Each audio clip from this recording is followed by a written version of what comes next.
সবার কাছে আমার একটাই দাবি, ওসমান যে বিপ্লবী আন্দোলন করেছিলেন, সে যে আন্দোলনের জন্য শহীদ হয়েছেন, পরবর্তীতে তার অসমাপ্ত বিপ্লবকে আপনারাই সমাপ্ত করবেন ইনশাআল্লাহ।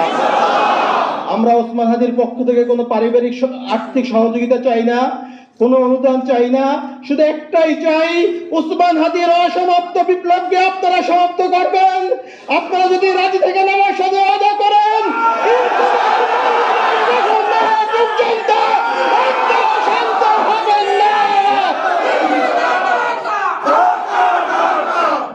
ওসমান হাদি শাহবাগে দাঁড়িয়ে বলতেন, এই শাহবাগ হাজার বছরের মুসলমানদের কাছ থেকে এই বঙ্গভূমি স্বাধীনতা কেড়ে নিয়েছে, এই শাহবাগে ফ্যাসিবাদের জন্ম হয়েছে, আমি এই শাহবাগ থেকে ফ্যাসিবাদকে রুখে দেব।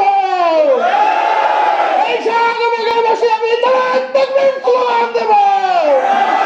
যদি আপনারা হাদিকে ভালোবাসেন, হাদির হত্যার বিচার চান, ওই শাহবাগকে ফ্যাসিবাদ মুক্ত, ভারতীয় আধিপত্যবাদ মুক্ত কায়েম করতে হলে আপনাদেরকে আন্দোলন অব্যাহত রাখতে হবে।